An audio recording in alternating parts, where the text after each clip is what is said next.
यीशु नाम,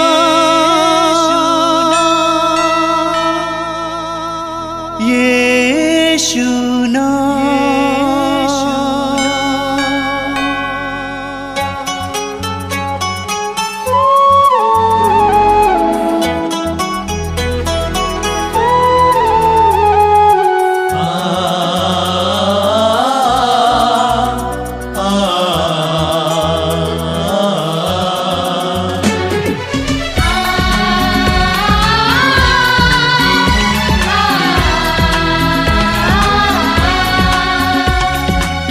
पूरब से पश्चिम तक, उत्तर से दक्षिण तक, पूरब से पश्चिम तक, उत्तर से दक्षिण तक, गूंजे गूंजे यीशु नाम, यीशु नाम। पूरब से पश्चिम तक, उत्तर से दक्षिण तक, गूंजे गूंजे यीशु नाम, यीशु नाम।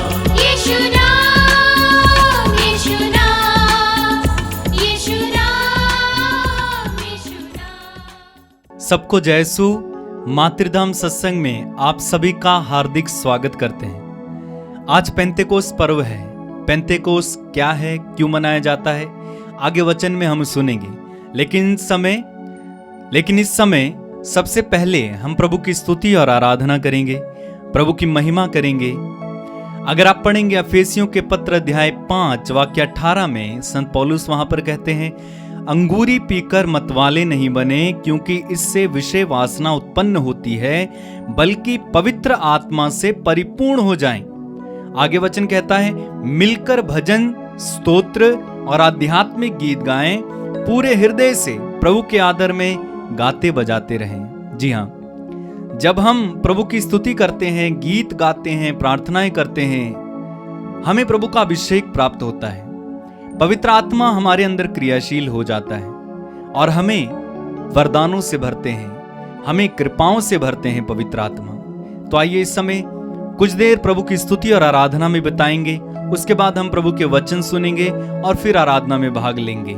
आइए मेरे पीछे दोहराएं, बोलिए हालेलुया, हालेलुया, हालेलुया, हालेलुया, ऊंची आवाज में हालेलुया, हालेलुया, हालेलुया। हालेलुया। यीशु की स्तुति हो, यीशु की स्तुति हो, यीशु को धन्यवाद, यीशु को धन्यवाद, यीशु की आराधना हो, यीशु की आराधना, यीशु की महिमा हो। यीशु की महिमा, हालेलुया। हालेलुया। प्रभु का वचन कहता है, प्रभु का वचन कहता है, अंगूरी पीकर अंगूरी पीकर मतवाले नहीं बने, मतवाले नहीं बने, क्योंकि इससे क्योंकि उससे विषय वासना उत्पन्न होती है, विषय वासना उत्पन्न होती है, बल्कि पवित्र आत्मा से बल्कि पवित्र आत्मा से परिपूर्ण हो जाए। परिपूर्ण हो जाए। Hallelujah, hallelujah, hallelujah. हालेलुया। मिलकर मिलकर भजन, स्तोत्र भजन, स्तोत्र और आध्यात्मिक गीत गाएं, और आध्यात्मिक गीत गाएं, पूरे हृदय से पूरे हृदय से प्रभु के आदर में प्रभु के आदर में गाते बजाते रहें। गाते बजाते रहें। Hallelujah, hallelujah, hallelujah. हालेलुया। हमारे प्रभु हमारे प्रभु ईसा मसीह के नाम पर ईसा मसीह के नाम पर सब समय सब कुछ के लिए सब कुछ के लिए पिता परमेश्वर को पिता परमेश्वर को धन्यवाद देते रहें। धन्यवाद देते बोलिए hallelujah, hallelujah, hallelujah, hallelujah, hallelujah. Hallelujah. यीशु की जय हो, यीशु की जय हो, यीशु की आराधना हो, यीशु की आराधना, यीशु की आराधना हो। यीशु की आराधना। बोलिए मेरी आत्मा मेरी आत्मा प्रभु का गुणगान करती है, प्रभु का गुणगान करती है। मेरा मन मेरा मन अपने मुक्तिदाता ईश्वर में अपने मुक्तिदाता ईश्वर में आनंद मनाता है। आनंद मनाता है। Hallelujah, hallelujah, hallelujah, hallelujah, hallelujah, hallelujah, hallelujah, hallelujah, hallelujah.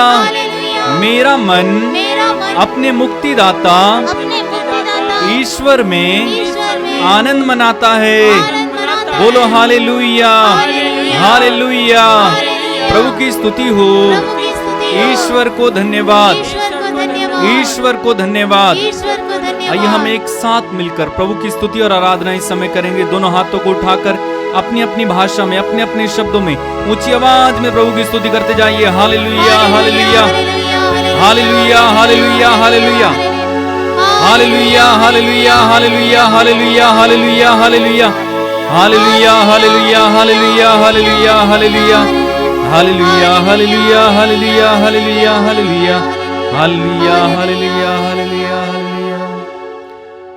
हम सुंदर गीत गाएंगे और इस गीत को मेरे पीछे पीछे दोहराइएगा। आत्मा से भर दे मुझे, पवित्र आत्मा से भर दे मुझे। गाइए। आत्मा से भर दे मुझे, पवित्र आत्मा से भर दे मुझे। आत्मा से भर दे मुझे, पवित्र आत्मा से भर दे मुझे। आत्मा से भर दे मुझे, पवित्र आत्मा से भर दे मुझे। जहाँ भी मैं जाऊं गीत तेरे गाऊं, जहाँ भी मैं जाऊं गीत तेरे गाऊं। ऐसा यीशु कर दे मुझे। आत्मा से भर दे मुझे, आत्मा से भर दे मुझे। सब लोग मिलके गाइए। आत्मा से भर दे मुझे, आत्मा से भर दे मुझे। एक साथ मिलके गाएंगे।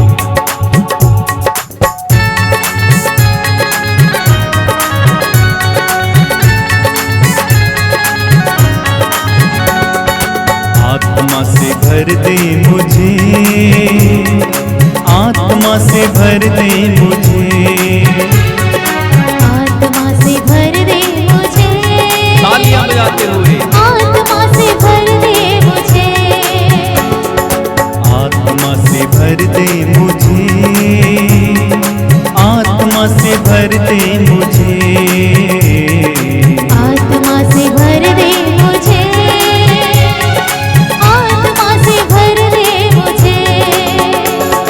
जहाँ भी मैं जाऊं गीत तेरे गाऊं, जहाँ भी मैं जाऊं गीत तेरे गाऊं। हाँ जहाँ भी मैं जाऊं गीत तेरे गाऊं। जहाँ भी मैं जाऊं गीत तेरे गाऊं। ऐसा यीशु कर दे मुझे। आत्मा से भर दे मुझे, जोरदार तालियां बजाते हुए। आत्मा से भर दे मुझे। आत्मा से भर दे मुझे, आत्मा से भर दे मुझे। तू ही है मालिक मेरा, रोशन है चेहरा तेरा। तू ही है मालिक मेरा, रोशन है चेहरा तेरा। दे दे नई जिंदगी, सब कुछ बदल दे मेरा। दे दे नई जिंदगी, दे दे नई जिंदगी। सब कुछ बदल दे मेरा। हाँ दे दे नई जिंदगी हो, सब कुछ बदल दे मेरा। दे दे नई जिंदगी, सब कुछ बदल दे मेरा। जहाँ भी मैं जाऊं, जहाँ भी मैं जाऊं गीत तेरे गाऊं। जहाँ भी मैं जाऊं गीत तेरे गाऊं। ऐसा यीशु कर दे मुझे। आत्मा से भर दे मुझे। सब लोग आत्मा से भर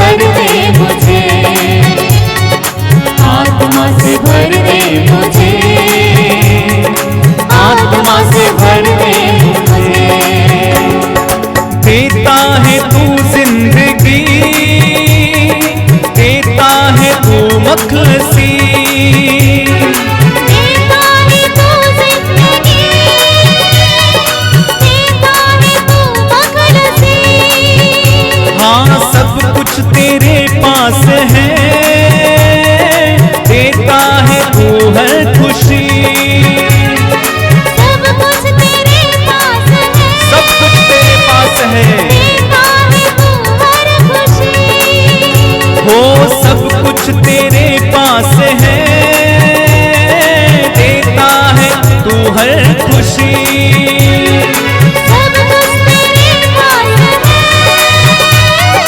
देता है तू हर खुशी। जहाँ भी मैं जाऊं गीत तेरे गाऊं, जहाँ भी मैं जाऊं गीत तेरे गाऊं, हो जहाँ भी मैं जाऊं गीत तेरे गाऊं। जहाँ भी मैं जाऊं गीत तेरे गाऊं। ऐसा यीशु कर दे मुझे, आत्मा से भर दे मुझे, जोरदार ताली बजा के। आत्मा से भर दे मुझे,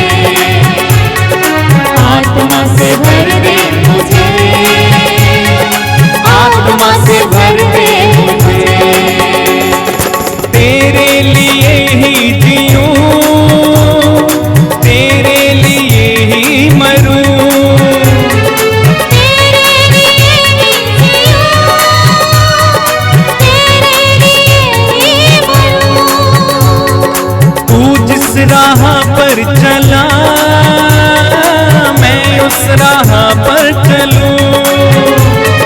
तू जिस राह पर चला, तू जिस राह पर चला मैं उस राह पर चलूं। तेरे लिए ही जीऊं, तेरे लिए ही मरूं। गाइए तेरे लिए ही जीऊं, बड़े आनंद के साथ, खुशी के साथ। तेरे लिए ही मरूं। हो तू जिस राह पर चला मैं उस राह पर चलूं। तू जिस राह पर चला, मैं उस राह पर चलूं। जहाँ भी मैं जाऊं गीत तेरे गाऊं, जहाँ भी मैं जाऊं गीत तेरे गाऊं, जहाँ भी मैं जाऊं गीत तेरे गाऊं। जहाँ भी मैं जाऊं गीत तेरे गाऊं। तू ऐसा यीशु कर दे मुझे, आत्मा से भर दे मुझे। जोरदार ताली बजा के। आत्मा से भर दे मुझे, आत्मा से भर दे मुझे, आत्मा से भर दे मुझे। सब लोग मिलके गाएं। आत्मा से भर दे मुझे, आत्मा से भर दे मुझे। प्रभु से कहिए आत्मा से भर दे मुझे, आत्मा से भर दे मुझे। जहाँ भी मैं जाऊं गीत तेरे गाऊं, जहाँ भी मैं जाऊं गीत तेरे गाऊं, जहाँ भी मैं जाऊं गीत तेरे गाऊं। जहाँ भी मैं जाऊं गीत तेरे गाऊं। ऐसा यीशु कर दे मुझे, आत्मा से भर दे मुझे, एक साथ मिलके। आत्मा से भर दे मुझे, आत्मा से भर दे मुझे, आत्मा से भर दे मुझे। और तेरे लिए ही जीऊं, तेरे लिए ही मरूं। तेरे लिए ही जीऊं, तेरे लिए ही मरूं। तू जिस राह पर चला मैं उस राह पर चलूं। तू जिस राह पर चला, मैं उस राह पर चलूं। जहाँ भी मैं जाऊं, जहाँ भी मैं जाऊं गीत तेरे गाऊं, जहाँ भी मैं जाऊं गीत तेरे गाऊं। तू ऐसा यीशु कर दे मुझे, आत्मा से भर दे मुझे, आत्मा से भर दे मुझे।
आंखें बंद रखिए। आज की इस पवित्र सभा में भाग लेने के लिए अपने आप को तैयार कीजिए। आराम से बैठिए। सारी व्यस्तताओं को दूर रखिए। घर के सारे कार्यों को इस समय पूरी तरह से अलग रखिए। दो काम करते नहीं रहना। अभी समय पूरी तरह से प्रभु में लीन। अन्य सारी बातों को दूर रखना। अगर आपके दिल में इस समय बहुत ज्यादा दुख है, निराशा है, उदासी है, प्रभु से कहना, प्रभु हटाइए। मैं आज इस प्रार्थना में भाग लेना चाहता हूं, चाहती हूं। मुझे स्वतंत्र कीजिए। अगर आपके मन में किसी के प्रति इस समय नाराजगी है, गुस्सा है, किसी की याद आपको सता रही है, यीशु के चरणों पे समय रखिए ताकि आप स्वतंत्र रूप से प्रभु के वचनों को सुन सकें। प्रभु यीशु ने स्वयं कहा है, जिसके कान हो वे सुन ले। प्रभु जानते थे जितने लोग उनको सुनने आए थे उन सबके कान थे, लेकिन वे सभी पूरी तरह से प्रभु के वचन के प्रति खुले नहीं थे। इसलिए अपने आप को खोलिए। पवित्र आत्मा की उपस्थिति महसूस कीजिए। प्रभु के सामने अपने दुख और दर्द को प्रस्तुत कीजिए। बोलिए, प्रभु मैं इस समय तेरे दरबार में तेरी उपस्थिति में बैठा हूं। मैं प्रकट नहीं कर पा रहा हूं कि मेरे दिल में क्या क्या बातें हैं। आनंद तो नहीं है, कई प्रकार की व्यथाएं हैं। प्रभु तुझसे क्या कहूं, तू तो जानता है। मेरे बोलने से पहले ही मेरे हृदय के भाव को तूने जान लिया है। परिवार की स्थिति अच्छी नहीं है प्रभु, बच्चों की स्थिति अच्छी नहीं है प्रभु, परिवार ढंग से नहीं चला पा रहे हैं प्रभु। भविष्य के बारे में चिंता है, लेकिन हम ये भी जानते हैं कि तू है और तू हमारे प्रभु हैं। हम इस बात पर आश्रित हैं प्रभु कि तू है और तू हमारे प्रभु हैं। तू जीवित प्रभु है, तू पुकार सुनने वाला प्रभु है। इस बात पर हम भरोसा रखते हैं यीशु, भरोसा रखते हैं, भरोसा रखते हैं। अपने आप को प्रभु के हवाले कर देना मेरे भाई मेरी बहन। धीरे से अपने दोनों हाथों को खुला रखना। हम इस समय पवित्र आत्मा के आगमन के लिए प्रार्थना करेंगे। आज पवित्र आत्मा का दिन है, पवित्र आत्मा का त्योहार का दिन है। पवित्र आत्मा का स्वागत करेंगे। पवित्र आत्मा ही हमारी समस्याओं का समाधान है, क्योंकि पिता ईश्वर ने यीशु के द्वारा उनको ही हमारे लिए एक सहायक के रूप में दिया है। आंखें बंद कीजिए, दोनों हथेली को खुला रखिए और इस समय हमारे भाई बहन के साथ मिलकर पवित्र आत्मा के आदर में गीत गाइए और मांगिए, पवित्र आत्मा आइए मेरे हृदय में, मेरे जीवन में, मेरे परिवार में आइए।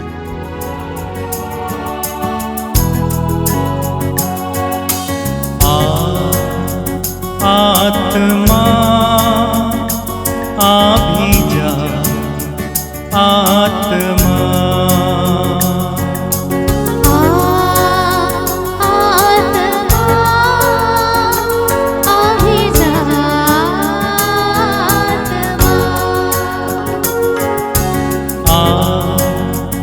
आत्मा आ भी जा, आत्मा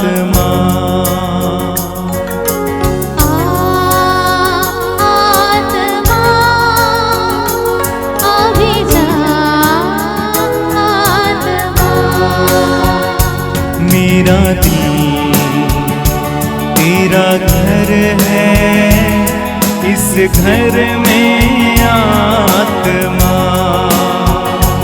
तेरा दिल तेरा घर है, इस घर में आत्मा। तेरा घर है, इस घर में आत्मा। तेरा दिल, तेरा घर है, तेरा घर इस घर में आ। इस घर में आत्मा। तड़पता हूँ मैं तेरे लिए, ढूंढता हूँ मैं तुझको सदा। तड़पती हूँ मैं तेरे लिए, ढूंढती हूँ मैं तुझको सदा। ओ तड़पता हूँ मैं तेरे लिए, ढूंढता हूँ मैं तुझको सदा। तड़पती हूँ मैं तेरे लिए, ढूंढती हूँ मैं तुझको तू आ, सदा। तू आ, तू आ, तू आ भी जा। तू आ, तू आ, तू आ भी जा। तू आ, तू आ, तू आ, तू आ भी जा। तू आ, तू आ, तू आ भी जा। आत्मा आ भी जा। आत्मा गाइए, आ भी जा। मेरा दिल, मेरा दिल तेरा घर है, इस घर में आत्मा। मेरा दिल तेरा घर है, तेरा घर इस घर में आत्मा। एक साथ मिलके मेरा दिल तेरा घर है, तेरा घर है, इस घर में आत्मा। मेरा दिल तेरा घर है, इस घर में आत्मा। अपनी आंखें खोलिए। मैं आप सबको जय यीशु कहना चाहता हूँ। प्रभु आप सबको आशीष दें। कठिन परिस्थिति है, इन सारी कठिनाइयों के बावजूद मैं विश्वास करता हूँ कि आप सही सलामत हैं। बहुत सारे लोगों से हमें टेलीफोन कॉल्स मिलते हैं, दर्जनों या यूँ कहूँ सैकड़ों लोग जो कोविड के शिकार थे, प्रार्थना के द्वारा पूरी तरह से अच्छे हो गए हैं। कई लोग कहते हैं कि हमें नहीं मालूम कैसे धन्यवाद दें प्रभु को, आपको कैसे धन्यवाद दें।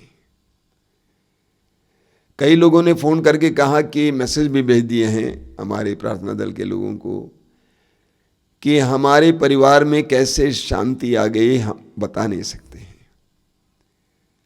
इतनी अशांति हुआ करती थी, इतना बीमार हुआ करते थे, इतने झगड़े हुआ करते थे, लेकिन हमारे परिवार में बहुत शांति आई है।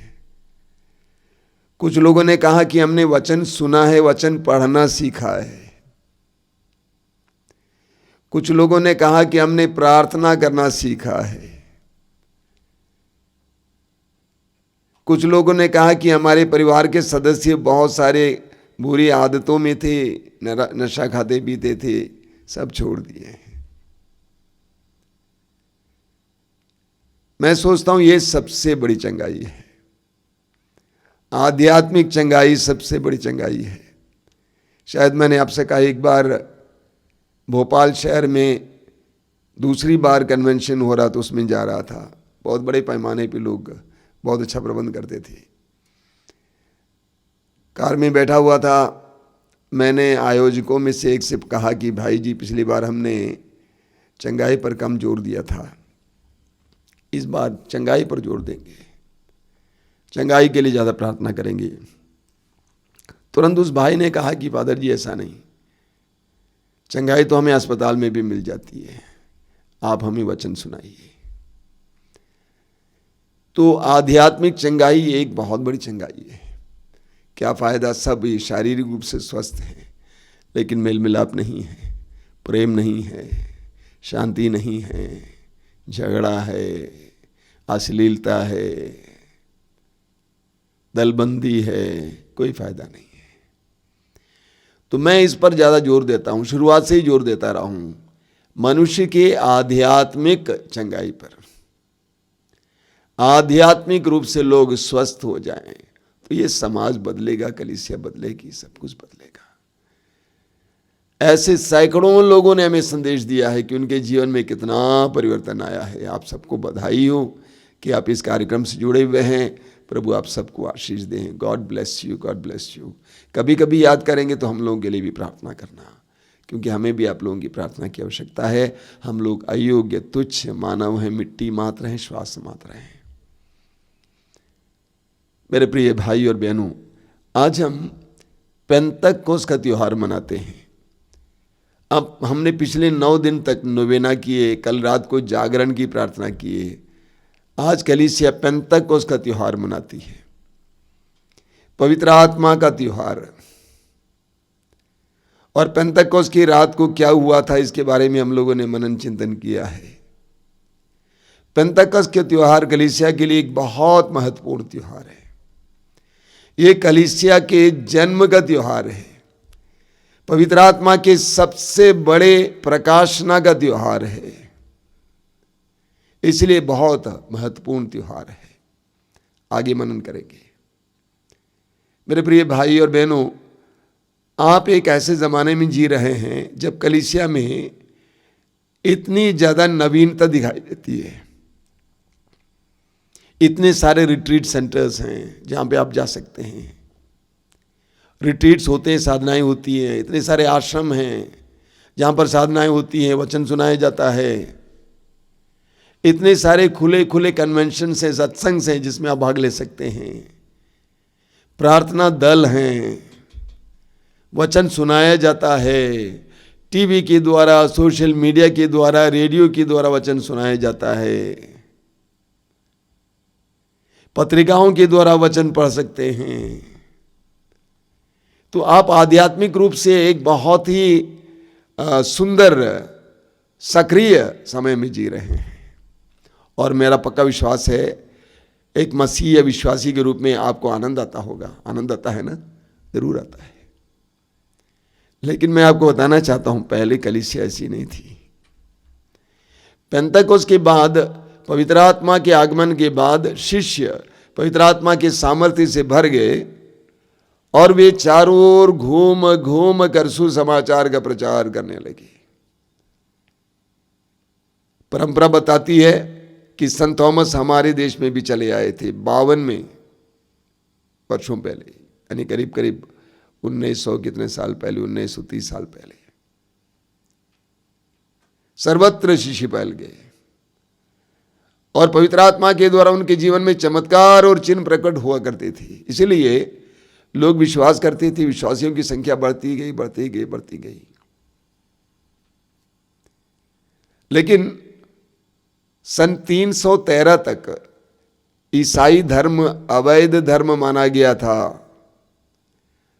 रोमा साम्राज्य में ईसाई धर्म अवैध धर्म माना जाता था, यानी उनको कोई वैधता नहीं थी। कहीं भी ईसाई लोग पकड़े जाते थे, वे प्रताड़ित किए जाते थे, मारे पीटे जाते थे, मार डाले भी जाते थे। आप विश्वास नहीं करेंगे, 313 तक सैकड़ों या हजारों मसीहियों को मार डाला गया था। अत्याचार चलता था और उसकी अगुवाई सम्राट लोग करते थे, क्योंकि ईसाइयों को अवैध धर्म मानते थे।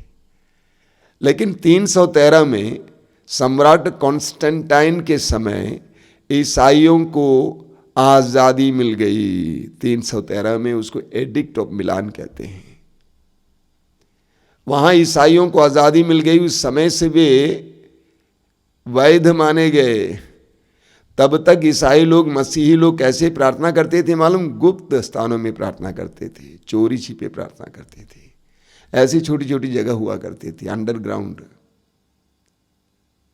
लेकिन 313 में कलीसिया को आजादी मिल गई, यानी संसार ने ईसाइयों को स्वीकार किया, स्वागत किया।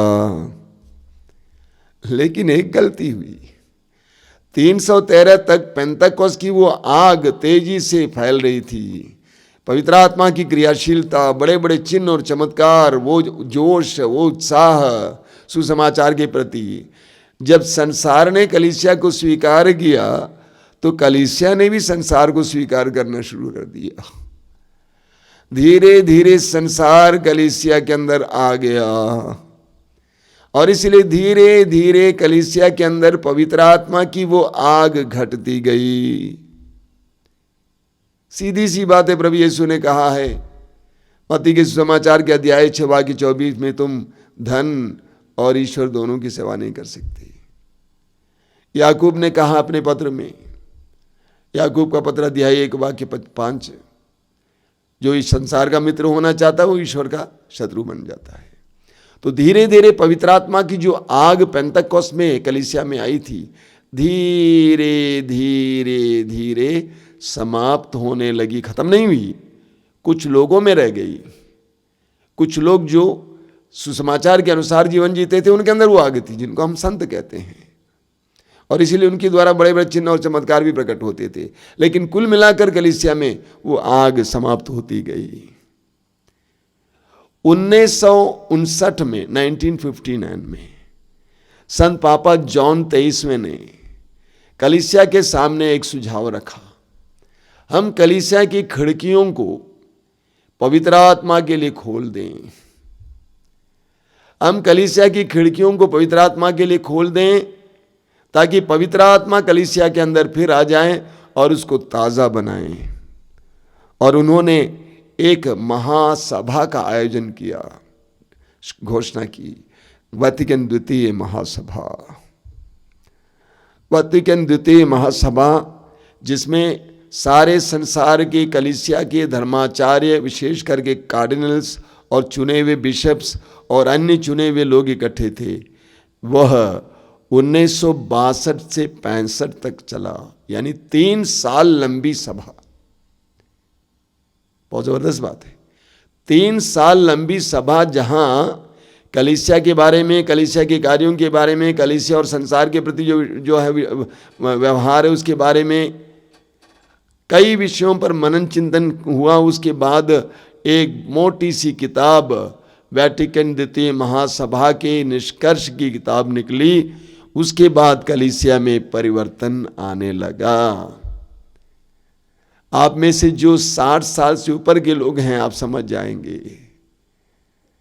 वैटिकन द्वितीय महासभा से पहले आप जानते हैं हमारे भारत में भी जहां मिसा बलिदान चलता था या तो लतीन भाषा में चलता था या तो सीरियन भाषा में चलता था, हिंदी या अन्य भाषाओं में नहीं चलता था, अंग्रेजी में नहीं चलता था। तो इस वैटिकन द्वितीय महासभा के बाद कलीसिया में बहुत बड़ा परिवर्तन आया। 1967 में, 1967 में अमेरिका के एक यूनिवर्सिटी विश्वविद्यालय जिसका नाम है डोक्यूशन, वहाँ पर कुछ युवक युवतियाँ रात को अपने कुछ स्टाफ के साथ प्रार्थना कर रहे थे, पवित्र आत्मा से प्रार्थना कर रहे थे। उस रात को उनके ऊपर पवित्र आत्मा का विशेष प्रकाश ना हुआ। उन्होंने पवित्र आत्मा का अनुभव किया बहुत गहराई से, उनके अंदर एक भय छा गया, जीवित परमेश्वर की उपस्थिति का भय। और ये बात सर्वत्र फैल गई। धीरे धीरे धीरे धीरे छोटी छोटी प्रार्थना सभाएं शुरू होने लगी संसार भर में, और वहाँ पर भी पवित्र आत्मा के विशेष अभिषेक अनुभव हुआ। 1972 में ये हमारे भारत में आया। 1972 में मुंबई में आया। मुंबई में 2 नाम बहुत महत्वपूर्ण हैं, मीनू और लूज मरिया दंपति, उनके जरिए भारत में आया। और वहाँ से छोटे छोटे प्रार्थना दल शुरू हो गए, मुख्यतः मुंबई से और अन्य शहरों में फैलता गया, जिसको करिश्माई आंदोलन या करिश्माई नवीकरण कहते हैं।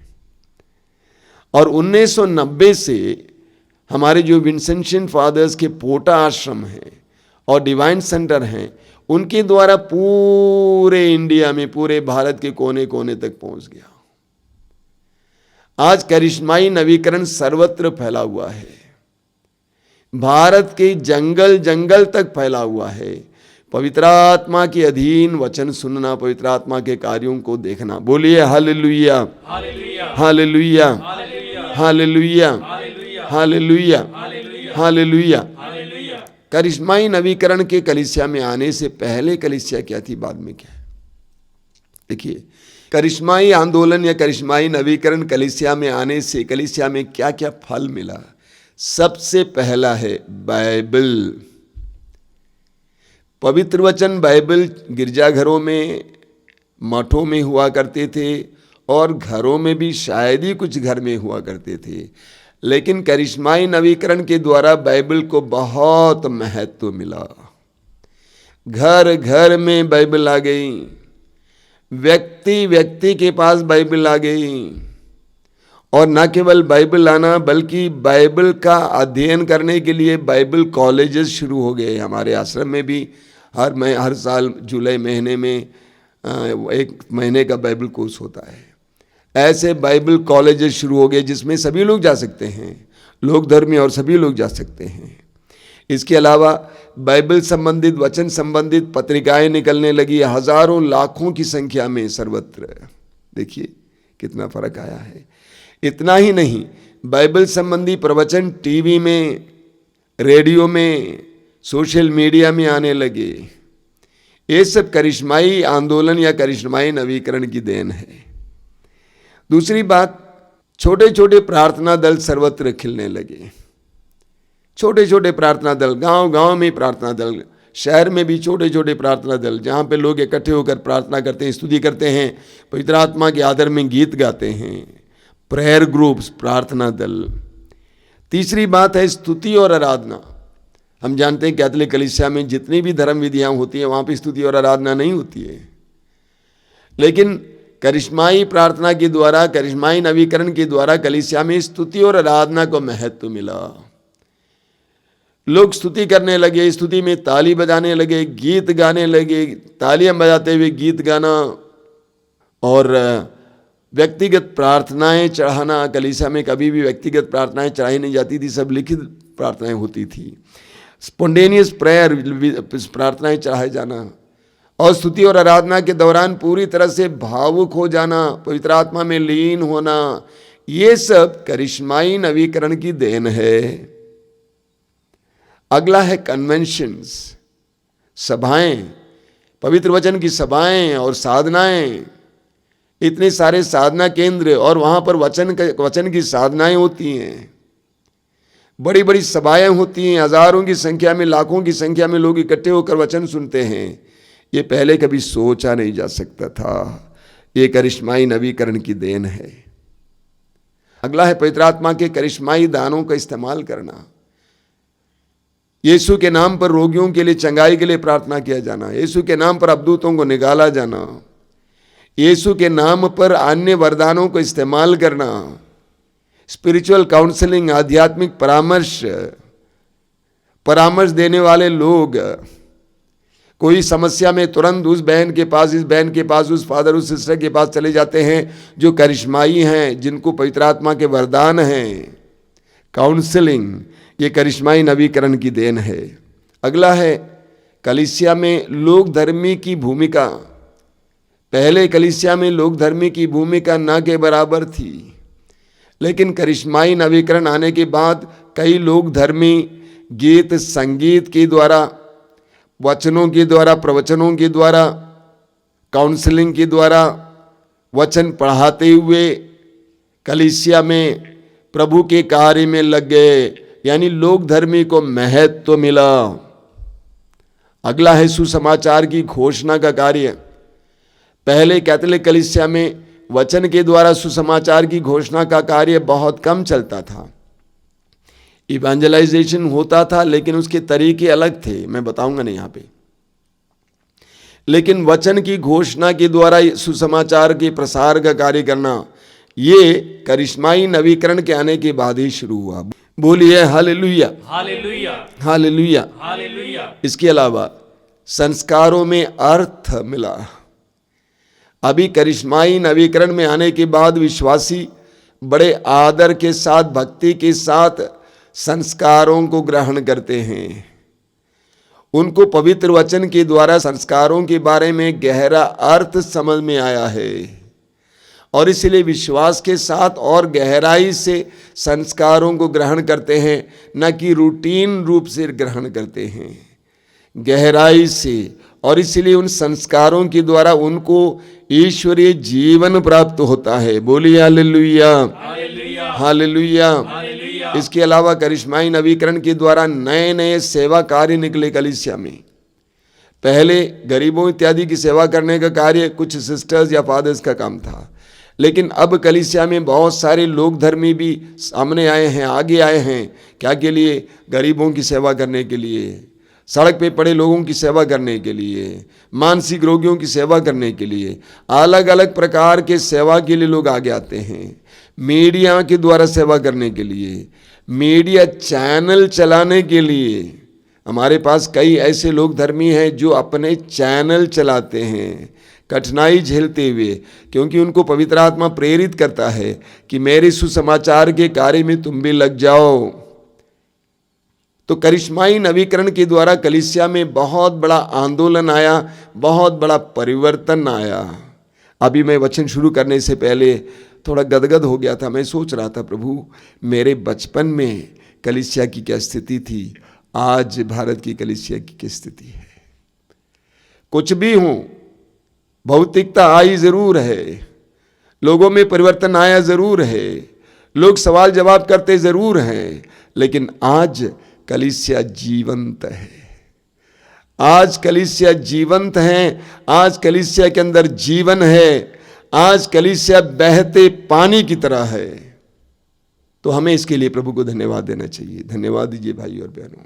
विशेष करके मान लीजिए आज के परिवेश में जब हम इतने बड़े संकट से गुजर रहे हैं, परेशानियों से गुजर रहे हैं, अगर पवित्र आत्मा के द्वारा संचालित ये कार्यक्रम, वचन का कार्यक्रम इत्यादि नहीं होते तो हम कितने टूट जाते,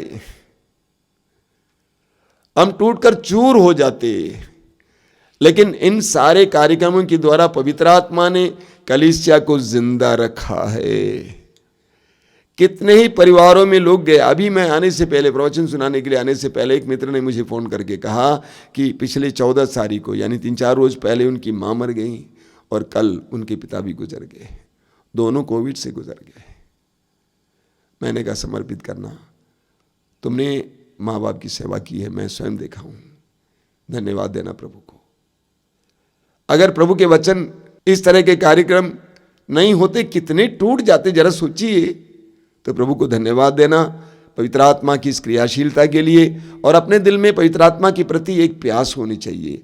आज से पवित्र आत्मा से बात करना, चलते फिरते समय बात करना।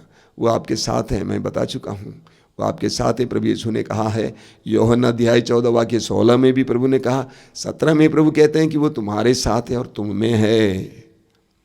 डोंट डाउट, शक मत कीजिए, पवित्र आत्मा तुम में है और तुम्हारे साथ है। वही पवित्र आत्मा कलीसिया के अंदर इतना परिवर्तन लाया, वो पवित्र आत्मा आपके और आपके परिवार में भी परिवर्तन ला सकता है। इसीलिए आज पेंतकोस्त का त्योहार है।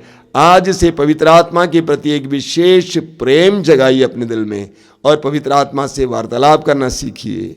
अगर कोई गड़बड़ी होगी तुरंत फ़ोन करके हमसे कहना कि ऐसी ऐसी बात हो रही है, वरना आप पवित्र आत्मा के साथ संपर्क बनाए रखेंगे, बातचीत बनाए रखेंगे, उसके साथ प्रार्थना करेंगे, पवित्र आत्मा आपकी मदद करेगा। बोलिए hallelujah, hallelujah, hallelujah, hallelujah, hallelujah. मेरे प्रिय भाई और बहनों, पिछले रविवार को मैंने एक खास वचन सुनाया था, आपको याद होगा।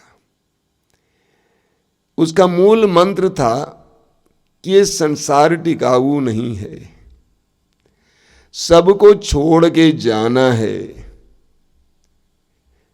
कोरोना जैसे महामारी के समय यह बात उजागर होती है। ये सच्चाई है कि हम में से हर एक को ये संसार छोड़ के जाना है, ऐसी परिस्थिति में इस महामारी के द्वारा हमें क्या संदेश मिल रहा है? What is the message that this pandemic is offering us? ये महामारी हमें क्या संदेश देकर जा रहा है? मेरे मन में 3 बातें आई, मैं आपके सामने रखना चाहता हूं। सबसे पहली बात, यीशु को या प्रभु को अपना केंद्र बनाइए। मान लीजिए एक नदी है, नदी में बाढ़ है, बाढ़ में सभी बह रहे हैं, आप भी बह रहे हैं, आपके साथ बड़े बड़े पेड़ भी बह रहे हैं, लेकिन उसके बगल में एक खड़ा खंबा है, स्थिर खंबा है। आप किसको थामेंगे? उस बहते पेड़ को थामेंगे या खड़े खंबे को थामेंगे? खड़े खंबे को थामेंगे। सब कुछ टल जाते हैं, एक वह नहीं टलता है। कुछ साल पहले मैंने एक गीत कंपोज किया था, जग सारा झिलमिल है, टले ओ टले, एक तू ही है प्रभु जो कभी ना टले। जग सारा झिलमिल है, टले ओ टले, एक तू ही है प्रभु जो कभी ना टले। जग सारा झिलमिल है, सब टलेंगे, लेकिन एक तू प्रभु नहीं टलेगा। इस सच्चाई को समझकर मेरे प्रिय बंधुओं, भाई और बहनों, आज से हम प्रभु को पकड़ें। वही एक ना टलने वाला है। प्रवक्ता ग्रंथ अध्याय 2 वाक्य 1-2 में प्रभु ने क्या कहा है? पुत्र, यदि तुम प्रभु की सेवा करना चाहते हो, दुख का सामना करने को तैयार हो जाओ, विपत्ति का सामना करने को तैयार हो जाओ। विपत्ति का, दुख नहीं, विपत्ति का सामना करने को तैयार हो जाओ। विपत्ति के समय तुम ना घबराओ, बल्कि ईश्वर से लिपटे रहो। यही है।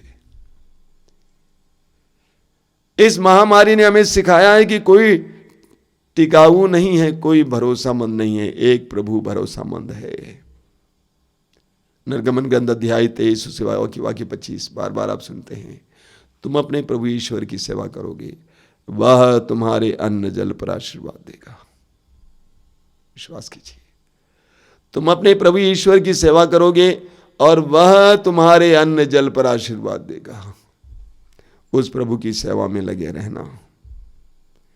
स्तोत्र 91 को बार बार पढ़ना, वो आपका वचन होना चाहिए। तुम जो सर्वोच्च की छत्र छाया में सुरक्षित हो, तुम जो सर्वोच्च की छत्र छाया में सुरक्षित हो, तुम प्रभु से ये कहो, तू ही मेरी शरण है, मेरी ढाल है, मेरा ईश्वर है। उस सर्वोच्च को अपना सब कुछ मानना, मेरी चट्टान, मेरी शरण, मेरा आश्रय, मेरा सब कुछ प्रभु। प्रभु को पकड़िए, प्रभु ही भरोसामंद है। स्तोत्रकार कहता है 121 और 123 प्रभु की ओर दृष्टि लगाने की बातें हैं। ऐसे करना। ऐसी परिस्थितियों में आपकी दृष्टि को प्रभु की ओर ही लगाए रखना, अन्य किसी को सुनना नहीं।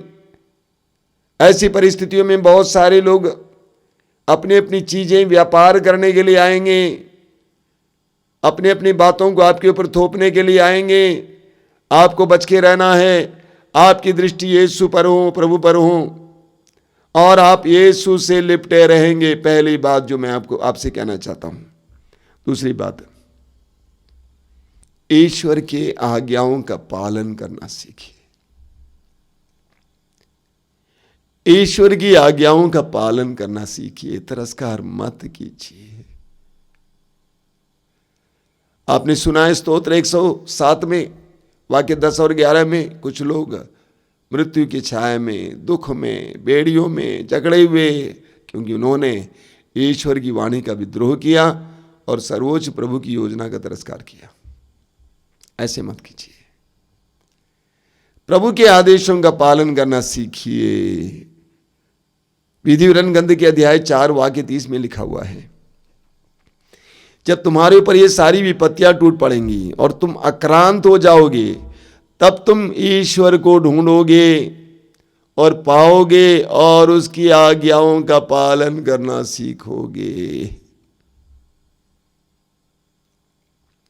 कम से कम अब तो प्रभु के आदेशों का पालन करना सीखें।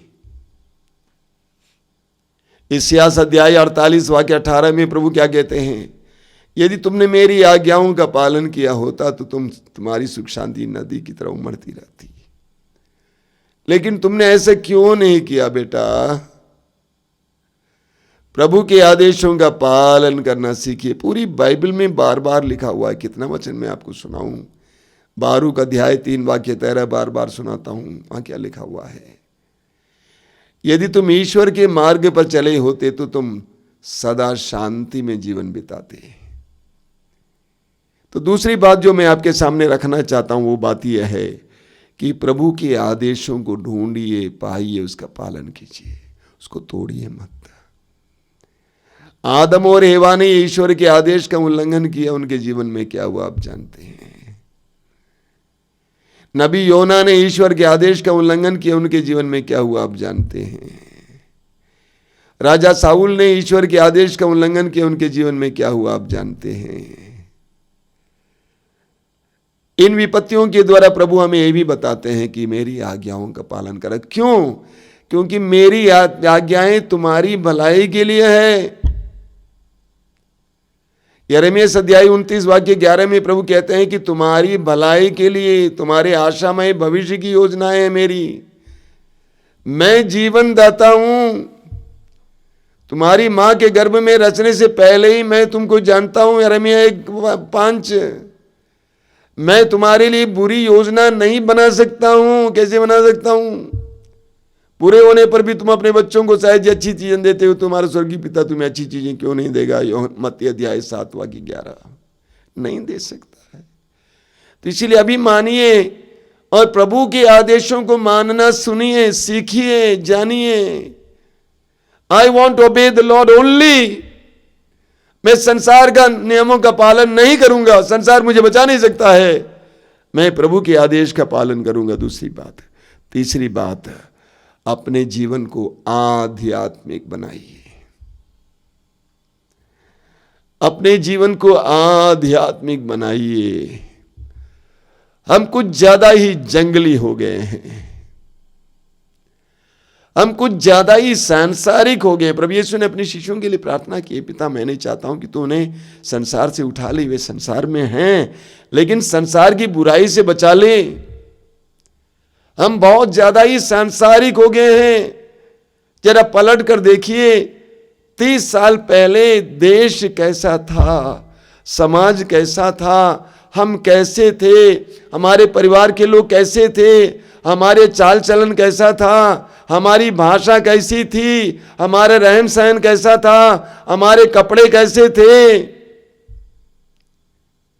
आज विकास के नाम पर आप सांसारिक होते जा रहे हैं और जितना सांसारिक होते जा रहे हैं उतना संसार आपको प्रताड़ित कर रहा है। ये सच्चाई है।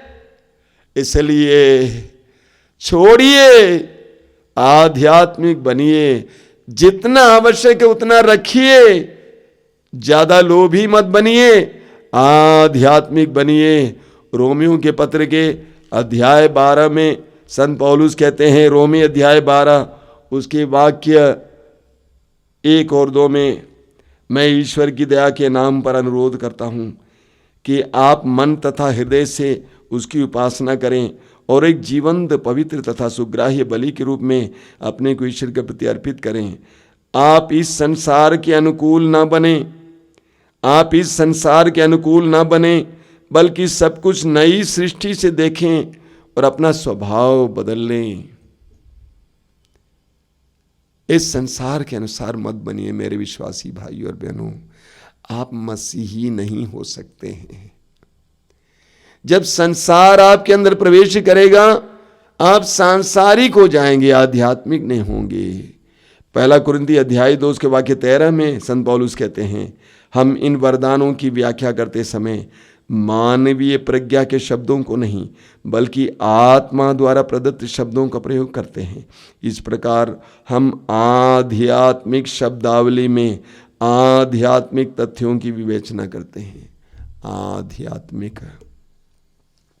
एफेसियों के पत्र के अध्याय 4 उसके वाक्य 23 और 24 को हम सुनेंगे। एफेसी अध्याय 4 वाक्य 23 और 24 पौलुस कहते हैं, आप लोग पूर्ण रूप से नवीन आध्यात्मिक विचारधारा अपनाएं। आप लोग पूर्ण रूप से नवीन आध्यात्मिक विचारधारा अपनाएं और एक नवीन स्वभाव धारण करें जिसकी सृष्टि ईश्वर के अनुसार हुई है और जो धार्मिकता तथा सच्ची पवित्रता में व्यक्त होता है। हम आध्यात्मिक बने। हम कुछ ज्यादा सांसारिक हो गए हैं, बहुत ज्यादा। खाना पीना, रहन सहन, मकान, सुंदरता, ब्यूटिफिकेशन, परफ्यूम्स, जेवर। कई ऐसे क्रिश्चियन मत हैं जिनको ये मना है, वे लोग सोना चांदी पहन नहीं सकते हैं, पहनना मना है उनको। ऐसी चीजों में बहुत ज्यादा पैसा खर्च करते हैं। ईश्वर ने धन दिया, अच्छे कार्यों में इस्तेमाल कीजिए। शादी में कितना खर्च होता है, बर्थडे को कितना खर्च होता है, मकानों में कितना पैसा लगाया जाता है। इन सब का अंत क्या है? हम क्या ले जाएंगे? हमें आध्यात्मिक बनना है। शांति, प्रेम, न्याय, आनंद, उसको बनाए रखने वाला माहौल अपने घर पे बनाना है। आपका घर कुछ कम सुंदर रहेगा, कोई बात नहीं, लेकिन आपके परिवार में रहने वालों के अंदर ये गुण है तो ज्यादा सुंदर है। हम सबको आध्यात्मिक बनना है। हमें प्रार्थना के लिए समय निकालना है। ठोस समय है, जब फ्री होता उस समय नहीं। फ्री नहीं है स्वामी जी, नहीं नहीं नहीं नहीं, जब फ्री नहीं होता उस समय भी हमें निकालना है प्रार्थना के लिए समय। हमें वचन पढ़ने के लिए समय निकालना है। हमें इस तरह के कार्यक्रमों को सुनने के लिए समय निकालना है। हमें रिट्रीट करने के लिए समय निकालना है। हमें चर्च जाने के लिए समय निकालना है। इस तरह हम आध्यात्मिक बनेंगे। जब हम चर्च छोड़ देते हैं, शैतान बहुत खुश है। प्रार्थना छोड़ देते हैं, आज कैसे, आज सब थके हुए हैं, चलो ना 15 मिनट की प्रार्थना चलाएं। आज सब थके हुए हैं, हम लोग बाइबल एक छोटा सा वचन पढ़ेंगे। आज देखो ना अच्छा कार्यक्रम आ रहा है टीवी में, इसीलिए हम लोग प्रार्थना को छोटा कर देंगे। कतई नहीं, कभी नहीं। आध्यात्मिकता और आध्यात्मिक जीवन में कटौती मत कीजिए। एक बड़े भाई के नाम पर रूप में मैं आपको आज सलाह देता हूं, आध्यात्मिक जीवन में कटौती मत कीजिए। आपको बहुत ज्यादा झेलना पड़ेगा, बहुत ज्यादा खोना पड़ेगा। आध्यात्मिक बातों में माता पिता कृपया ध्यान दें। बच्चों के ख्याल में नहीं पड़ना चाहिए। इस बात में नियम बनना चाहिए, नियम बनाओ। ये करेंगे करेंगे बस, आगे भी किसी कुछ नहीं। जब तक आप हैं आप घर को चलाएंगे, जब आप चले जाएंगे बच्चे चलाएंगे। आध्यात्मिक बनिए मेरे भाई और बहनों। मैं जानता हूं मैं कुछ कड़े शब्दों में मैं आपसे बात कर रहा हूं। आध्यात्मिक बनिए। संसार टिकाऊ नहीं है, भौतिक चीजें टिकाऊ नहीं है। प्रार्थना करें।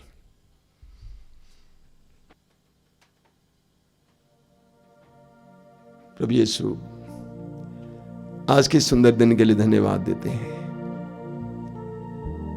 तेरे महिमा में सानिध्य के लिए धन्यवाद देते हैं। तू महान है, सर्वशक्तिमान है। तू हमें संबोधित कर रहा था, हमसे बोल रहा था, हमारे सामने खड़े होकर हमसे बोल रहा था। यीशु धन्यवाद देते, धन्यवाद देते, धन्यवाद देते। पवित्र आत्मा, तेरे प्रकाश के लिए धन्यवाद देता हूं। तू हमें प्रकाशित कर रहा है, तू हमारी बुद्धि को प्रकाशित कर रहा है। धन्यवाद हे पवित्र आत्मा, धन्यवाद हे पवित्र आत्मा। आज तेरा दिवस है। आज के सत्संग और इस प्रार्थना के द्वारा मेरे हजारों भाई बहनों को आशीर्वाद देना, हजारों भाई बहनों को आशीर्वाद देना। पवित्र आत्मा उतर आना उन पर, उतर आना, उतर आना, उतर आना। धन्यवाद हे पवित्र आत्मा, धन्यवाद हे पवित्र आत्मा। धन्यवाद ही पवित्र आत्मा, धन्यवाद ही पवित्र आत्मा। Thank you Holi spirit, thank you Holi spirit, thank you Holi spirit. आज की आराधना में हम विशेष प्रार्थनाएं करेंगे इन मतलबों को रखते हुए।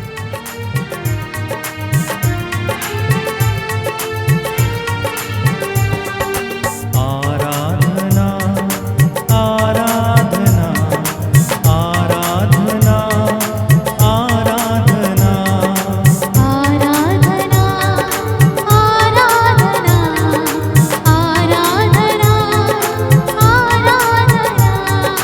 आराधना आराधना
जीवित प्रभु का सानिध्य महसूस करिए। मरने के बाद तीसरे दिन मृतकों में से पुनर्जीवित होने वाले मृत्युंजय प्रभु यीशु की उपस्थिति महसूस कीजिए। उस प्रभु की उपस्थिति महसूस कीजिए जिसने कहा, यरूशलेम पर तरस खाकर कहा कि जिस तरह एक मुर्गी अपने चूजों को अपने डायनों के नीचे सुरक्षा देती है, उसी तरह मैं कितना चाहता हूं कि तुझे सुरक्षा दूं। वही प्रभु आज हम में से हर एक से कहते हैं, जिस तरह एक मुर्गी अपने चूजों को अपने पंखों के नीचे सुरक्षा देती है, उसी तरह मैं कितना चाहता हूं कि तुम्हें सुरक्षा दूं। हम प्रभु के करीब आ जाएं, प्रभु की सुरक्षा कवच के अंदर आ जाएं, प्रभु के पंखों के नीचे आ जाएं। अपने दोनों हाथों को खुला रखिए, आंखें बंद रखिए। इस पवित्र समय की पवित्रता को महसूस कीजिए। सारी बातें दूर, प्रभु के करीब आप आ जाएं। अपने हृदय को नाजुक बनाइए, कुछ गलने दीजिए। मन से नहीं बल्कि आत्मा से प्रभु की आराधना कीजिए। प्रभु यीशु ने कहा है योहन के सुसमाचार के अध्याय 4 उसके वाक्य 14 में 24 में कि ईश्वर चाहता है कि ऐसे आराधक जो आत्मा और सच्चाई से प्रार्थना करता है, आराधना करता है। हम इस समय आत्मा और सच्चाई से प्रभु की आराधना करें। अपने हृदय को समय नाजुक बनाइए, अपनी आत्मा को जगाइए। इन संकट के दिनों में हम प्रभु की ओर अपना हृदय और मन को उठाएं। प्रभु से कहिए अपने जीवन के बारे में कि प्रभु मैं कैसा हूं, मेरी परिस्थिति कैसी है। तू जानता है कि मेरे परिवार में क्या क्या समस्याएं हैं, क्या तंगी है, क्या बेरोजगारी है। तू जानता है कि मेरे परिवार के कई लोग बीमार पड़े हुए हैं, आशंका में, डर में हैं। तू जानता है कि हमारे बगल में कोरोना कोविड आ गया है, कितने आशंकित हैं। यीशु तेरे सामने इन सारी बातों को रखता हूं। मैं जानता हूं कि तू हम सबको प्यार करता है। तूने हमारे लिए अपने आप को अर्पित किया। इतना बड़ा प्रेम दिखाने के बाद क्या तू हमें प्यार नहीं करेगा? तेरे इस प्रेम के चिन्ह को हम याद करते हैं यीशु, हम विश्वास करते हैं कि तू हमें प्यार करता है। तू हमें अपने बंधनों से, विभिन्न प्रकार की परेशानियों से बाहर लाएगा। हम विश्वास करते हैं तेरे पवित्र वचन पर यीशु, जहां पर तूने कहा कि मैं सब कुछ नया बना देता हूं। हम विश्वास करते हैं कि सब कुछ नया हो जाएगा, सब कुछ बदल जाएगा। तो हमें एक नया आकाश देखने को देगा, एक नई पृथ्वी देखने को देगा। तू एक ऐसा प्रभु है जिसने इब्राहिम को 100 साल की उम्र में एक बच्चा दिया था, लाल समुद्र को 2 भागों में बांटा था। तो एक ऐसा ईश्वर है जो मिस्रियों पर 10 विपत्ति भेजकर अपनी जनता को वहां की गुलामी से छुड़ाया था। मैं शक नहीं करना चाहता हूं, मैं शक नहीं करूंगा। मैं विश्वास करता हूं तेरे एक वचन पर, क्योंकि तूने कहा आकाश और पृथ्वी टल जाए तो टल जाए, लेकिन मेरी वाणी नहीं टलेगी। हाँ यीशु, मैं विश्वास करता हूं तेरे एक वचन पर, मैं विश्वास करता हूं, उसके सहारे जी रहा हूं। यीशु इन परिस्थितियों में भरोसा देना, यीशु भरोसा देना। आइए हम प्रभु की आराधना करें। अपनी आंखें बंद रखें, अपने दोनों हथेलियों को खुला रखें। व्यक्तिगत रूप से थोड़ी देर मौन होकर प्रार्थना कीजिए। उसके बाद हमारे भाई बहन से मिलकर इस समय आराधना करेंगे। आराधना के गीत के दौरान पूरी तरह से उसमें लीन हो जाना। इस महान करुणा में प्रभु की हम आराधना जारी रखेंगे। थोड़ी देर मौन होकर आराधना कीजिए। उसके बाद गीत के साथ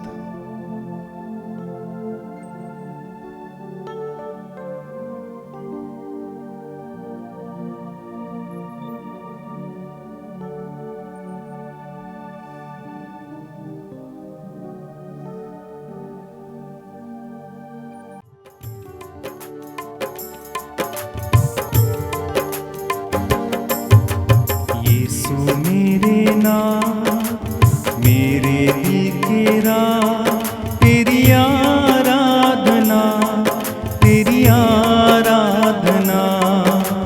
यीशु मेरे नाम मेरे दिल के राज, तेरी आराधना तेरी आराधना। यीशु मेरे नाथ मेरे दिल के राह, तेरी आराधना तेरी आराधना। यीशु मेरे नाम मेरे दिल के राज, तेरी आराधना तेरी आराधना। तू जीवन आधार है, यह जीवन आसार है। तू जीवन आधार है, यह जीवन आसार है। तू ही मेरा नाम मेरे दिल का राह। तू ही मेरा नाम मेरे दिल का राज। यीशु मेरे नाम मेरे दिल के राह, तेरी आराधना तेरी आराधना। यीशु मेरे नाम मेरे दिल के राह, तेरी आराधना तेरी आराधना। तू दिल का अरमान है, झूठे सभी अभिमान है। तू दिल का अरमान है, झूठे सभी अभिमान है। तू ही मेरा नाम मेरे दिल का राह। तू ही मेरा नाम मेरे दिल का राज। यीशु मेरे नाम मेरे दिल का राह, तेरी आराधना तेरी आराधना। यीशु मेरे नाम मेरे दिल के राह, तेरी आराधना तेरी आराधना। तू मुक्ति का स्रोत है, तू ही सच्चा मीत है। तू मुक्ति का स्रोत है, तू ही सच्चा मीत है। तू ही मेरा नाम मेरे दिल का राह। तू ही मेरा नाम मेरे दिल का राज। यीशु मेरे नाम मेरे दिल के राह, तेरी आराधना तेरी आराधना। यीशु मेरे नाम मेरे दिल के राह, तेरी आराधना तेरी आराधना तेरी आराधना तेरी आराधना।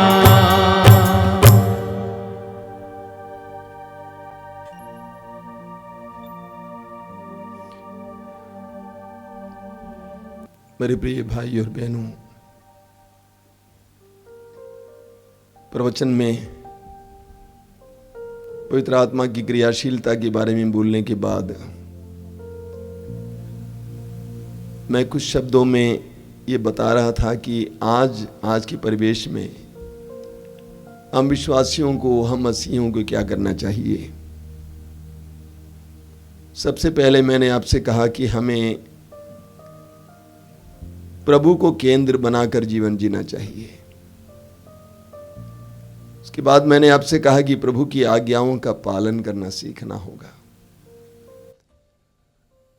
और तीसरा मैंने आपसे कहा कि हमें एक आध्यात्मिक जीवन जीने की जरूरत है। हम मसीहियों को, विश्वासियों के एक आध्यात्मिक जीवन जीना है। भौतिकवादी सांसारिक जीवन को हमें छोड़ना है। हमें एक आध्यात्मिक जीवन जीना है। एक विश्वासी को शुद्ध जीवन जीना चाहिए। हर बात में, उसकी बातचीत में, व्यवहार में, हाव भाव में, चाल चलन में, कार्यों में, वस्त्र विन्यास में, सब जगह हमें एक शुद्ध जीवन जीना चाहिए। क्योंकि प्रभु कहते हैं पवित्र बनो क्योंकि मैं तुम्हारा प्रभु ईश्वर पवित्र हूं। हमें एक पवित्र जीवन जीना है, एक शुद्ध जीवन जीना है। हमें वापस आना है इसकी ओर। हम सांसारिक हो गए थे, लेकिन इस महामारी ने हमारा आह्वान किया है, या यूं कहूं इस महामारी के द्वारा प्रभु ने हमें बुलाया है। कहा है कि बेटा, बेटी, मैंने तुम्हें अपना प्रतिरूप बनाया है।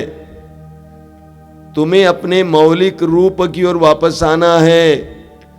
तुम्हें शुद्ध जीवन जीना है हर मामले में। देखिए पेतरुस का पहला पत्र अध्याय 3 उसके वाक्य 3 और 4 में और 5 में पेतरुस क्या कहते हैं? आप लोगों का श्रृंगार बाहरी केश प्रसाधन, स्वर्ण आभूषण तथा सुंदर वस्त्र ना हो, वह हृदय के अभ्यंतर का विनम्र तथा शांत स्वभाव का अनश्वर अलंकरण हो, जो ईश्वर की दृष्टि में महत्व रखता है। एक बार मैं आपको पढ़ के सुनाना चाहता हूं। हम सभी वस्त्र पहनते हैं। कैसा वस्त्र पहनते हैं? ये हमारे आध्यात्मिक मनोभाव के अनुसार होता है। अगर मैं आध्यात्मिक हूं तो मेरा वस्त्र भी उसके अनुसार होगा। अगर मैं भौतिक और सांसारिक हूं तो संसार के अनुसार होगा। पेतरुस क्या कहते हैं? आप लोगों का श्रृंगार बाहरी केश प्रसादन, स्वर्ण आभूषण तथा सुंदर वस्त्र नहीं हो, बल्कि हृदय के अभ्यंतर का विनम्र तथा शांत स्वभाव का अनश्वर अलंकरण हो। ये अलंकरण अनश्वर है, नाशवान नहीं है। बाकी सब नाशवान है। हमने देखा है सुंदर से सुंदर लोग गए हैं। हमने देखा है कि स्वस्थ से स्वस्थ लोग गए हैं, अमीर से अमीर लोग गए हैं। तो पेतरुस कहते हैं वह हृदय के अभ्यंतर का विनम्र तथा शांत स्वभाव का अनश्वर अलंकरण हो, जो ईश्वर की दृष्टि में महत्व रखता है। प्राचीन काल में ईश्वर पर भरोसा रखने वाली तथा अपने पतियों के अधीन रहने वाली पवित्र स्त्रियां इसी तरह अपना श्रृंगार करती थी। ये केवल स्त्रियों के लिए नहीं है, पुरुषों के लिए भी है।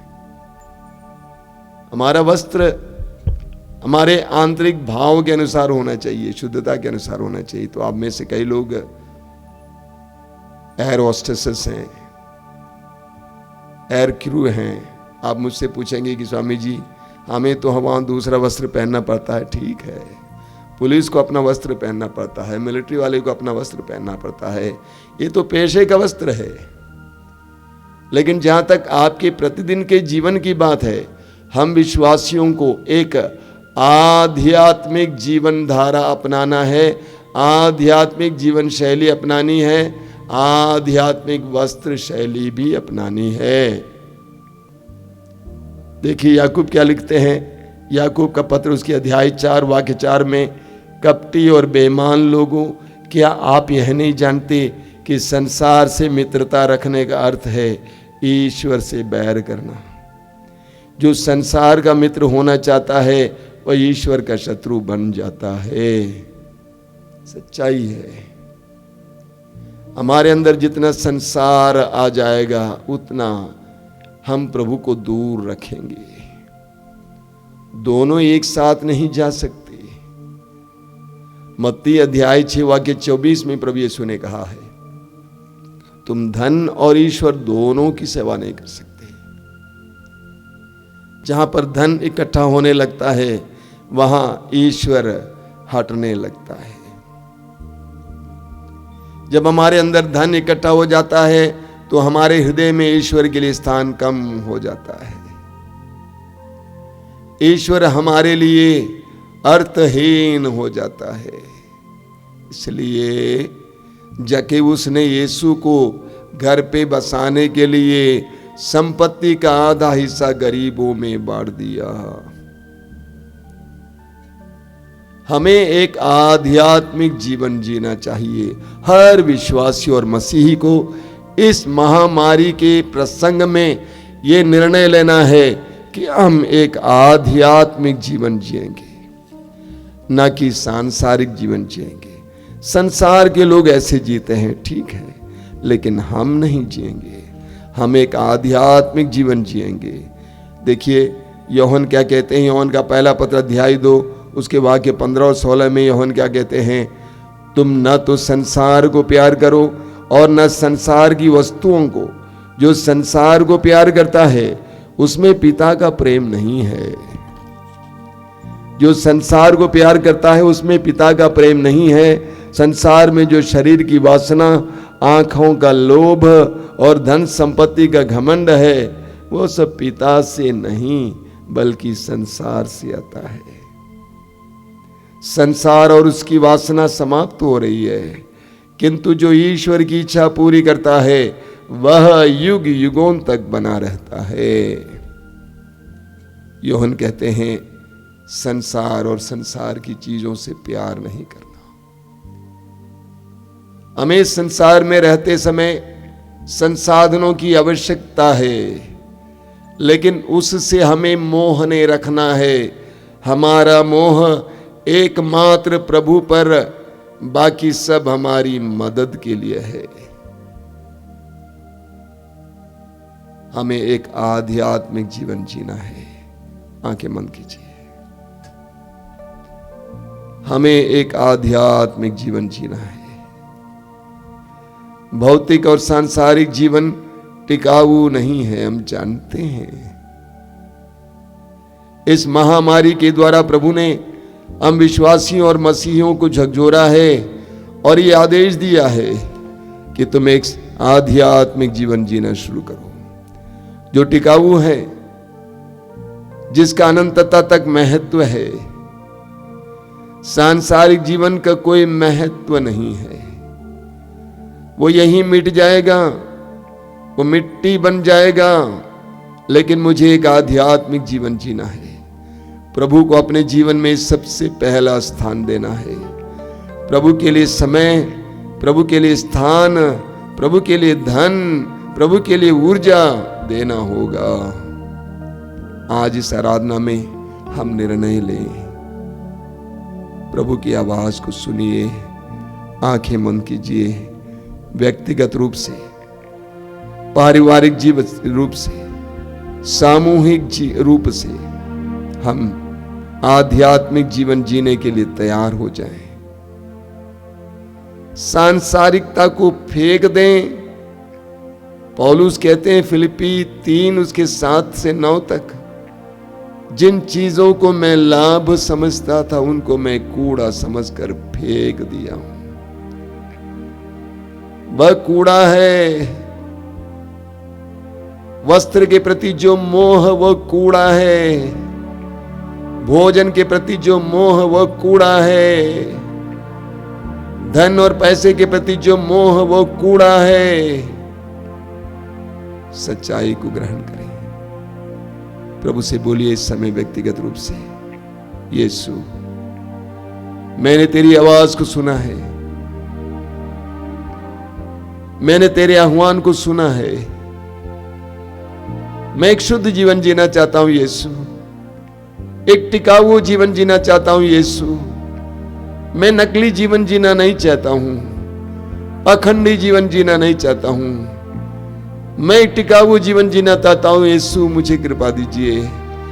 जिस तरह जक्कैयुस ने निर्णय लिया उसी तरह मेरे जीवन में बहुत कुछ छोड़ना है, खोना है। ऐसा निर्णय लेने के लिए मुझे कृपा दीजिए यीशु। हम अपने दोनों हाथों को ऊपर उठाएंगे, स्वतंत्र होकर प्रभु की स्तुति और आराधना करते जाएंगे। Hallelujah hallelujah hallelujah hallelujah hallelujah hallelujah hallelujah hallelujah hallelujah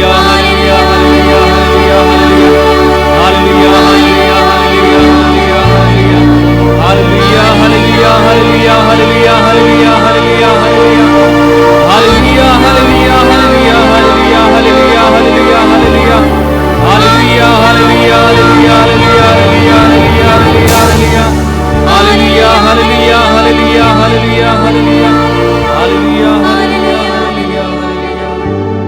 दोनों हाथ खुला रखिए, आंखें बंद रखिए, हाथ खुला रखिए।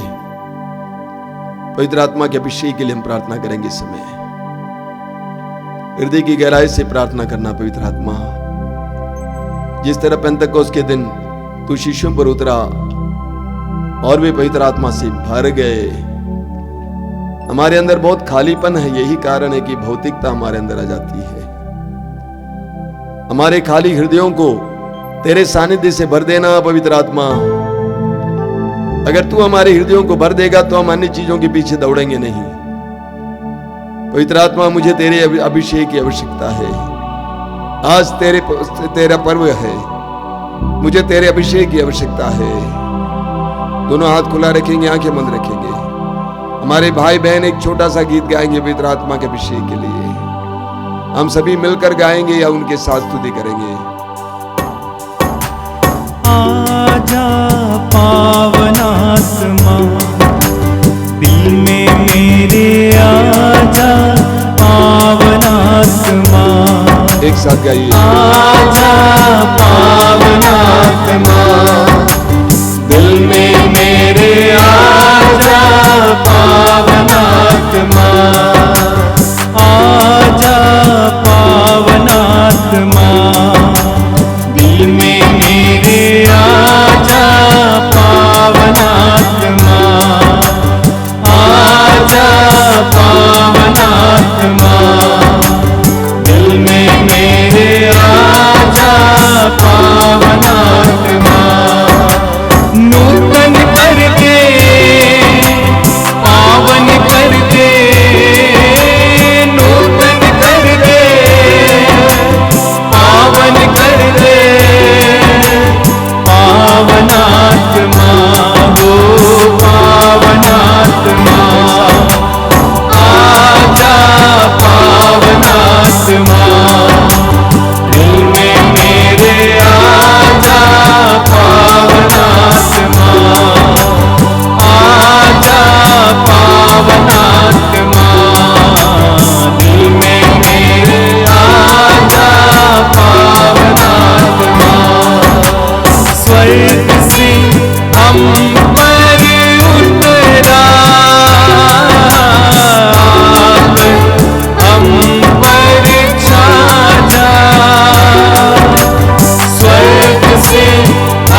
अभिषेक अभिषेक अभिषेक अभिषेक mighty anointing mighty anointing hallelujah hallelujah hallelujah hallelujah hallelujah hallelujah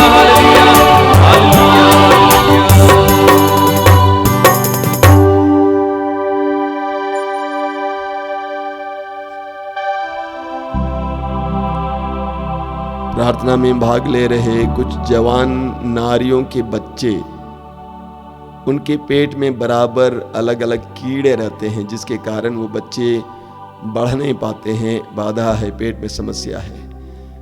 ऐसे कुछ बच्चों को पवित्र आत्मा के स्पर्श के द्वारा चंगाई मिली है। थैंक यू लॉर्ड, धन्यवाद यीशु।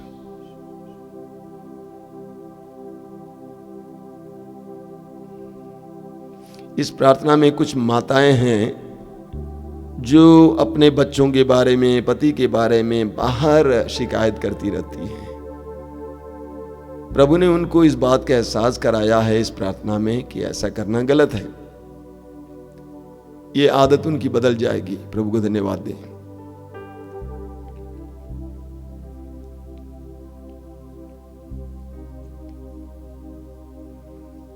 कुछ लड़कियां अशुद्धता में, गंदगी में फंसी हैं और किसी से खुलकर बोलने के लिए हिम्मत नहीं रखती है और इसलिए बहुत ज्यादा घुटन महसूस कर रही है। प्रभु के सामने जाइए, बोलिए, प्रार्थना कीजिए। प्रभु आपको कोई ऐसे लोग दिखा देंगे जिनके पास जाकर आप खुल के अपनी बातें बता सकते हैं। इस तरह आप छुटकारा पाएंगे। धन्यवाद यीशु।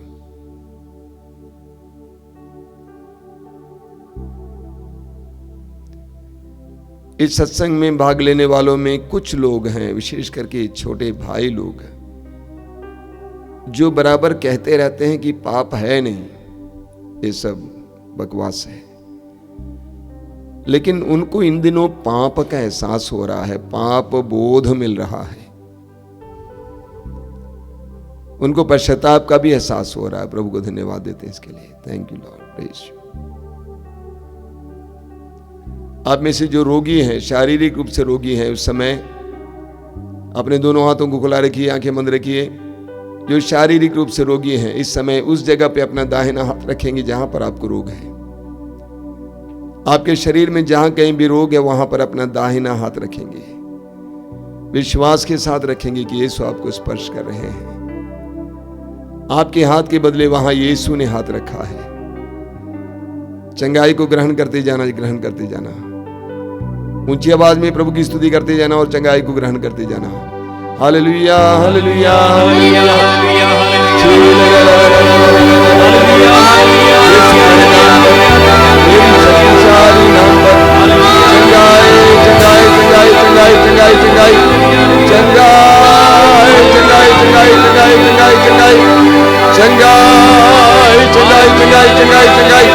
Healing, healing, healing, healing, healing.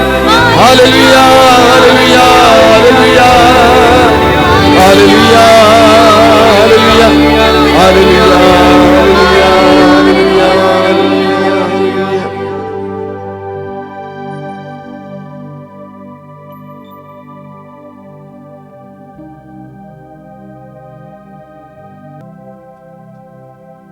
अभी तुरंत परम प्रसाद की आशीष है। मैं आपको याद दिलाना चाहता हूं कुछ कार्यक्रमों के बारे में। पहला है, हर दिन रोज सुबह 5 बजे रोज की रोटी, दोपहर को 3 बजे लाइव प्रोग्राम है करुणामाला, विशेष करके इस कोविड पॉजिटिव से, कोविड से लड़ते हुए जंग है वो।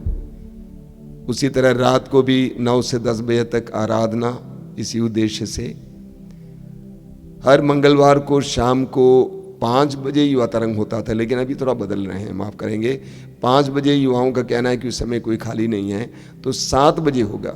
हर मंगलवार को 7 बजे शाम को युवा तरंग, और हर शुक्रवार को शाम को 7 बजे रक्ताभिषेक प्रार्थना। हर रविवार को सुबह 5 बजे मिस्सा बलिदान। रविवार को दोपहर को 12 बजे ये सत्संग होगा यहाँ पर। मैं प्रभु को धन्यवाद देता हूं कि आप सभी लोग इसके साथ जुड़े हुए हैं।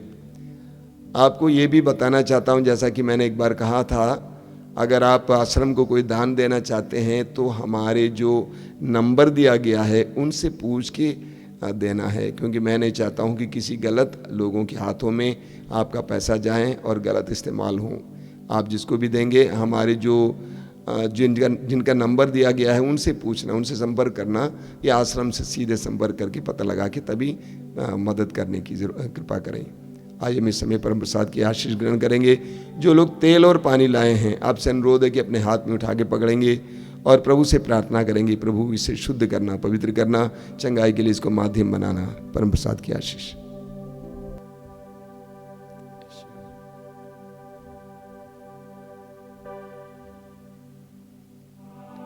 बोलिए हालेलुया, हालेलुया, हालेलुया। यीशु की आराधना हो, यीशु की आराधना हो, यीशु की महिमा हो, यीशु की महिमा हो। हे प्रभु यीशु, हे प्रभु यीशु, इस जल को, इस जल को, तेल को, तेल को आशीर्वाद दीजिए, आशीर्वाद दीजिए, शुद्ध कीजिए, शुद्ध कीजिए, पवित्र कीजिए, पवित्र कीजिए, अपनी शक्ति से भरिए, अपनी शक्ति से भरिए। इसके द्वारा बहुत सारे लोगों को, बहुत सारे लोगों को बंधनों से आजादी मिले, बंधनों से आजादी मिले, रोगों से मुक्ति मिले, रोगों से मुक्ति मिले, दुष्ट आत्माओं से छुटकारा मिले। दुष्ट आत्माओं से छुटकारा मिले। Hallelujah, hallelujah, hallelujah, hallelujah, hallelujah. Hallelujah.